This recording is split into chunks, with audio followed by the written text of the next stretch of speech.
Hi everyone, I hope your day is going well. I'm Mary on the Wall, and today I'm going to be talking about the new Ichiko Aoba album, Luminescent Creatures. This is the latest from chamber folk extraordinaire, Japan's one and only Ichiko Aoba, who has for 15 years captured the hearts of many avid music fans with her very sweet and whimsical acoustic guitar compositions. While I certainly agree that her songwriting, her performances, and production have always been stellar, if you've been watching the channel, you know that I care way too much about album structure, and Aoba's past work has never really seemed the most cohesive to me. Her most recent album before this one, 2020's Windswept at Dawn, was a massive step forward for her as an artist, introducing a variety of new sonic ideas with its many ambient landscapes and pastures. It was undeniably 2020's most beautiful album, but I will still argue that it had some structural issues when listening front to back. Now, 5 years later, we have Luminescent Creatures,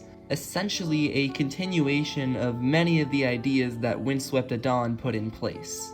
The moments which would be more ambient on At Dawn are closer to chamber music and new age on Luminescent Creatures. Take the phenomenal opener COLORATURA, for example, which seems to sparkle with its many bells and whistles which line the backing of the track as whimsical strings and lovely pianos take the forefront. What a magnificent overture to the album. From there, we have a bit of an empty interlude leading us into a minimal piano piece, Mazamun. Aoba's voice and the combination of music box sounds and windy synths are, of course, incredible, but it's the space between every little detail that makes this such a great track. Tower is a very soft and carefully orchestrated singer-songwriter piece, followed by Aurora, which has some fantastic finger-picking with soothing layered vocals.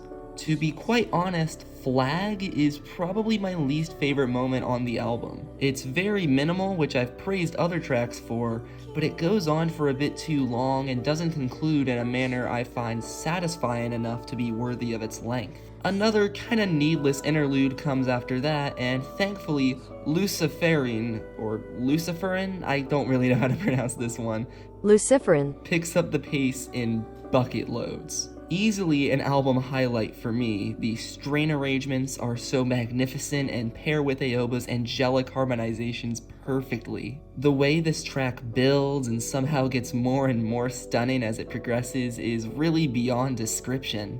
It's followed by a very sweet new age piece, Persomnia. Unfortunately, from there, the album starts to really lose steam for me. Sonar is another low point. She really went 1 for 3 with all of these all-caps tracks. The songwriting and vocal/piano composition work doesn't really seem on par with what is found in most of the rest of the album. Then there's the closer, which roughly translates to Planetary Tears. This track is so minimal with its guitar playing, it just kind of breezes by me. A sadly forgettable closer for an album with such great material building up to it.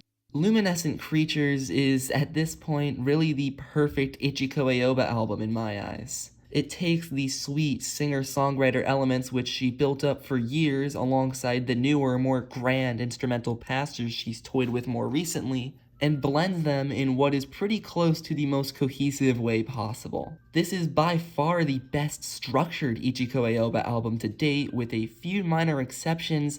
Every track runs the exact length which feels appropriate to them. Nothing is overtly long, and the album as a whole clocks in at a crisp 36 minutes. The album flows like water breezing from beginning to finish. That, combined with the consistent softness of every single moment here, does make it a little difficult to pick apart one track from another on a casual listen, which to me is a notable criticism. It's a bit hard for me to simply throw on Luminescent Creatures for a casual listen, seeing as its influences range from ambient and new age music which are made for casual listening.